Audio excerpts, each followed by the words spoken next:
it's Lori again, and welcome back to my kitchen. I'm coming to you today with another very simple canning project that you may want to try in your own home. I was walking through the grocery store the other day, and as I went through the produce section, now we all know that prices are just getting insane on everything, but I was walking through the produce section and I saw a pretty decent price on grapes. And so I thought, oh, that would be really nice to have on hand. And so I just snagged a couple different varieties. Now, when most of us, when we think about grapes in a canning application, what do we mostly think? We think, oh, grape juice, grape jam, grape jelly, right? Did you know that you can just can plain grapes? Today I'd like to show you how I can plain grapes in a simple syrup. Now a simple syrup is just seriously that, simply water and sugar. You can make your simple syrup in different levels of sweetness. You can make it light, medium, or heavy. And the way that I decide on my simple syrup is I taste my fruit. If my fruit is super sweet, I'm going to make a light syrup. If my fruit is on the more tart side, I'll usually make a medium syrup. I very rarely use a heavy syrup, but that is completely your choice. Now, if you're wondering what a canned grape could possibly be like, I have a really, really good example. If you have ever had commercially canned fruit cocktail, there's the peaches and the pears, and sometimes there's a few little cherries in there, but you also find whole green grapes in that commercially canned fruit cocktail. If you like the grapes that are in commercially canned fruit cocktail, that's how these turn out. So if it's something that you like, you know what the results are going to be. Now just remember that canning does change everything. Unless you're pickling something, you're not going to have crisp results. When you're adding heat, you're cooking and softening your food. And so that does happen here with the grapes. Just like if you were canning peaches, they become more soft, pears become more soft, okay? Grapes will become more soft. But if you have ever experienced those grapes that are in commercially canned fruit cocktail, you will like these also. So I'm going to page you down and I'll show you what I have going on here already. I didn't think that, oops, I'm sorry guys, I have too loose of a thing there right now. I didn't think that you really needed to see the preparation steps, which is de-stemming and washing your grapes. And of course, picking out any grapes that would have a rotten spot or whatever, sort through your grapes. So you de-stem and you wash your grapes. And then what I do is I stick them into pint-sized jars and I bring them right up to just the bottom of the threads of the jar, okay? So that's where I bring my fresh grape level to. Now, your simple syrup, like I said, there's light, there's medium, there's heavy. You taste your fruit and you decide how much sweetness you need to add to your grapes. A heavy syrup is 6 cups of water and 3 1/4 cups sugar. A medium syrup is 6 cups of water and 2 1/4 cups sugar. A light syrup is 6 cups of water and 1 1/2 cups sugar.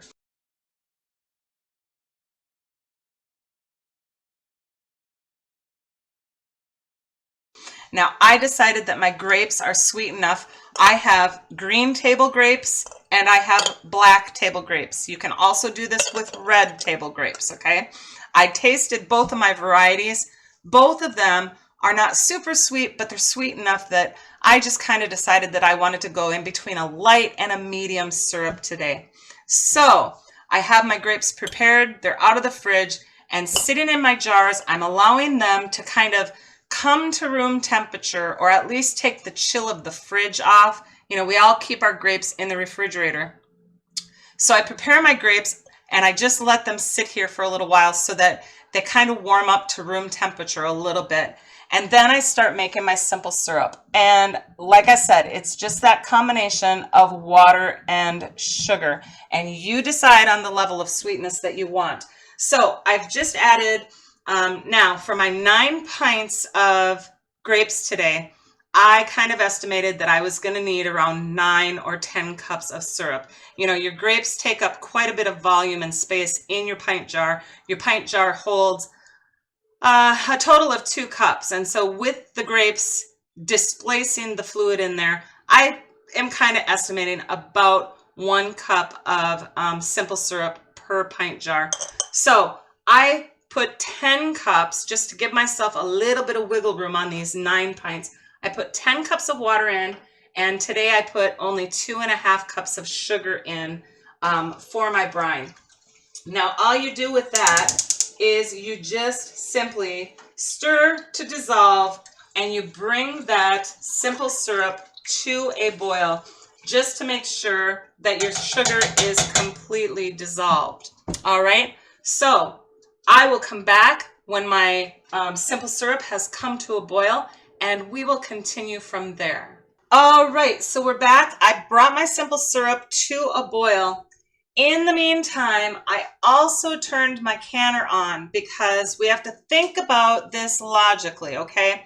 We do have cold fruit or room temperature fruit in the jar, but we are going to be putting boiling hot simple syrup into that jar, which is going to heat up both your fruit and your jar. So you want to be matching the temperature of your food and your jar to the temperature of your canner water. All right, so just keep that in mind.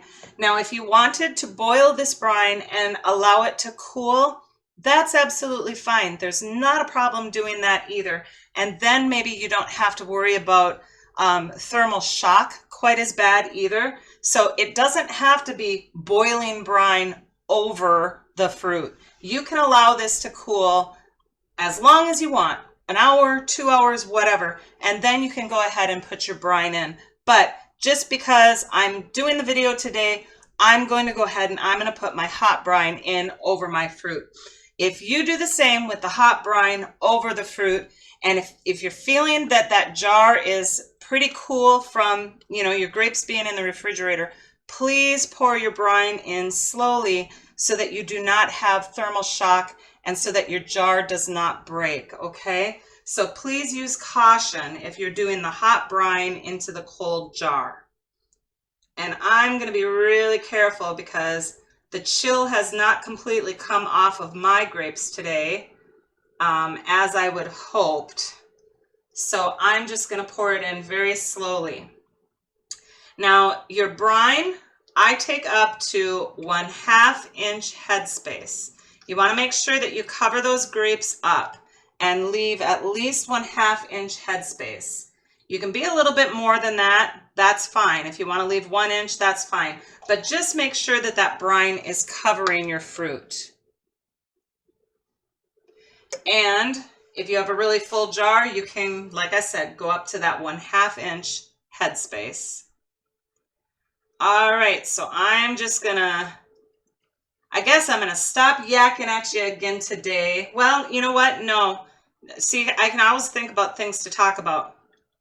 Now, with the green grapes, you're not gonna notice much color change. You'll notice a little bit of color change, but not very much color change. Now with your red grapes and your black grapes, you are going to notice a color change. You know, the color in those grapes does kind of leach out. Now I have, in the past, I've used a product that's called Fruit Fresh, and you can get that at your, you know, wherever you buy your canning supplies in the grocery store, you can usually find Fruit Fresh. But I noticed that the Fruit Fresh in this application really doesn't do a whole lot. And so I just opt, you know, whatever. I just know that my darker grapes are going to get blanched a little bit and kind of lose a little bit of that, you know, their color. And that just doesn't bother me at all. But if you want to, you can add just a little bit of Fruit Fresh before you add your brine to your jars. That's totally optional and just your choice. Okay, so on that note, I think I'm just going to stop yakking at you, and I will finish filling up the rest of the jars here.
right, guys, so we have all of our brine put in, our simple syrup, not really a brine, but I guess it's kind of a brine. We have our simple syrup put in over our grapes.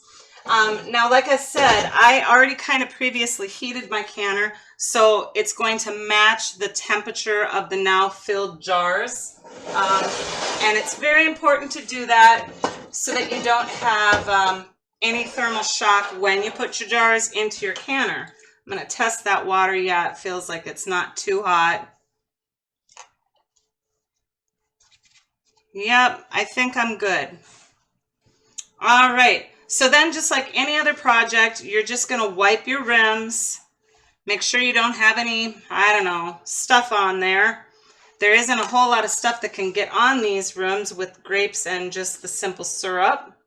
But always wipe your rims just for safety and just to make sure that you're going to have a good, clean sealing surface for your flat lids. It also kind of gives you a chance to just do a final inspection. You know, maybe when you were washing your jars, maybe you missed a little chip or a little rough spot or whatever on that rim. So wiping those rims right before you place the lids, that kind of gives you one final shot at inspecting those jar rims.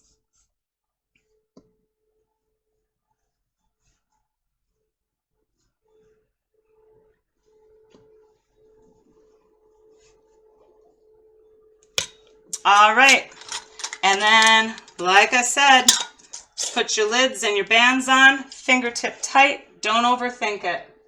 I'm going to check that water again just to make sure we're not too hot in that canner. Lid and ring and into the canner.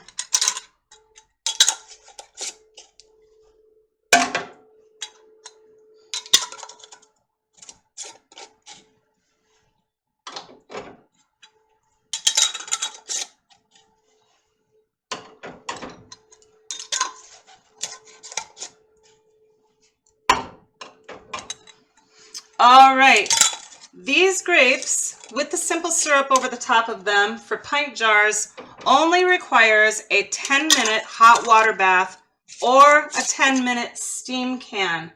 I am going to use my stovetop pressure canner as a steam canner today. I have prepared it by just putting the regular level of fluid, just as if you were going to pressure can something. Put the normal amount of water into your canner. And then what we're going to do is we're going to bring our canner to a vent, and after it is venting, we will start our timer for 10 minutes. So there we are, the lid is on. I'm going to heat that canner over medium heat, and I will never place my weight when I'm steam canning in my pressure canner. Bring it to a vent, but never place your weight. And steam canning is the exact equivalent of hot water bathing. I just find it a lot more convenient. I have not done a traditional hot water bath for short periods of time, you know, for your fruit or your fruit juices, or even tomatoes. I have not done a traditional hot water bath for those items in years. Now, if you're going to do a long process, let's say you're going to do meat or vegetables in a hot water bath, you need to do a traditional hot water bath where your jars are submerged under submerged under at least 2 inches of water, just simply because the process is so long for vegetables and meat that you need to continue to add fluid. If you try to steam can vegetables or meat, you will run out of water in your canner. And so do not do any sort of a steam can process that is over about 45 minutes, maybe an hour max. But for things like fruit, steam canning works absolutely amazing, and I love it. I love it. So we're going to bring it to a vent. Once it starts venting, I'm going to turn on my timer for 10 minutes. Never placing my weight, just allowing it to vent and steam the entire time. So I will do that, and I will come back and show you the results when it's finished. All right, so I brought my canner up to a full vent. As you can hear, I don't know if you can see the steam or not, but I'm vented my canner for a full 10 minutes. My timer is going to go off in just a few seconds here. And we will do the same thing as whenever else we are using our pressure canners, whether it be for pressure canning or steam canning. After you turn off your heat, you will want to allow your canner to cool for a few minutes. Your lid lock button will need to drop down before you can open your canner anyway. There's our timer. Now, after you reach your vent, on my stove at least, I can turn the heat down to medium heat. Just as long as you have that full vent going on, you don't have to have it on high heat. You can turn it down a little bit. You just want to make sure that you are completely venting the entire process.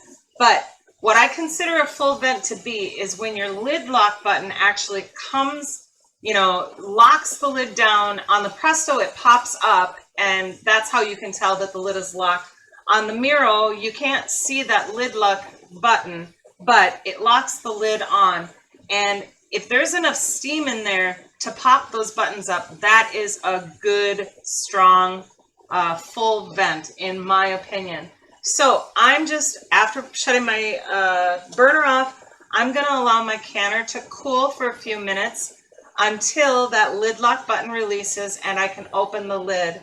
Now, when I open it, I will just crack the lid ever so slightly, and I'll allow it to cool for at least another 10 minutes before I remove the lid completely and remove my jars. But I just wanted to show you that when I say steam canning, I mean I'm not putting that pressure, that weight on there at all. We're just venting the canner the entire time, and it is the exact equivalent of hot water bathing. So I'm going to allow my canner to cool off, and I'll be back in just a few minutes to take the jars out. All right, guys, so I'm back. I allowed my canner to cool off, and then I just cracked it open just a tiny bit, and I allowed that to cool off for 10 minutes, and then I came back and I moved the lid off just a little bit more, like what you see right here, and I allowed that to cool for 10 minutes. So now I feel like it is safe to remove my lid. I'm not going to shock my jars with the cold room temperature and cause a whole lot of siphoning because I've allowed them to cool down really adequately.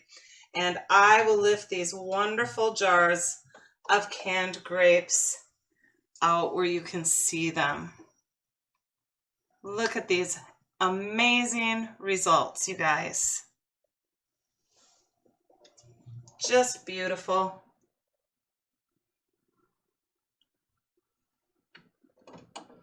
I have been canning for what seems like forever, and no matter how long I can, no matter how many items I can, I still get really excited to see the beautiful results each and every time. It never gets old. Just beautiful. Look at how lovely that is.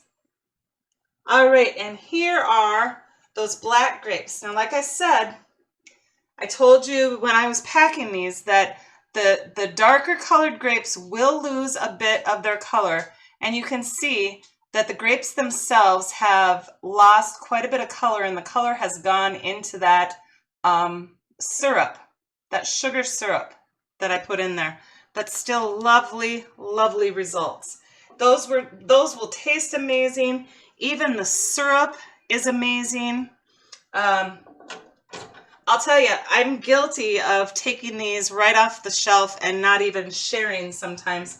I will pop open a jar and just eat the grapes right out of the jar, and also go ahead and drink that wonderful juice that is inside there. I don't know, for some reason now I've got something too tight on my stand. You know, it was too loose earlier and now it's too tight this time. So I'm not sure what I'm doing wrong today. I guess I have a lot of malfunctions, you guys. You just got to live with it. But anyway, I am guilty of just going and getting one of these off the shelf and just literally just enjoying it all to myself. Another way that I do use these canned grapes is in Jello salads. when I'm mixing up a Jell-O salad, I will go ahead and I'll drain the juice off of my canned grapes and then put those canned grapes into the Jell-O salad and, allow it to all, firm up together or whatever. But they're just amazing, amazing things, guys. I just love these. I don't know which arm's gonna work better here. I love canned grapes. Look at how beautiful those are. Just lovely. And I'll get one of the darker grapes up here closer to the cam so you can see them too. Just lovely, lovely results. And like I said, these very much resemble, like I said, the grapes that you will find in commercially canned. Ooh, I just touched my canner. That was hot. Anyway, these really resemble the grapes that you will find in, you guys, I'm such a dork, I make myself laugh. Anyway, they resemble the grapes that you will find in store-bought fruit cocktails. I've got myself just laughing and now I can't even think straight. But anyway, like I said, it's just a very, very easy project to do at home. And we really enjoy them in our home. And quite honestly, when you're thinking, if you're thinking in the lines that possibly we might be facing more issues or even worse issues with our supply chain, many of us don't grow, or many of us don't live where these table type grapes are grown. So this is an amazing way of being able to stock some on your shelves and just have them for future enjoyment. So I hope that you found all of that informative, and I hope you enjoyed spending your time with me today. Thank you for spending your time with me today. And until we meet again, God bless you all and happy canning, everybody.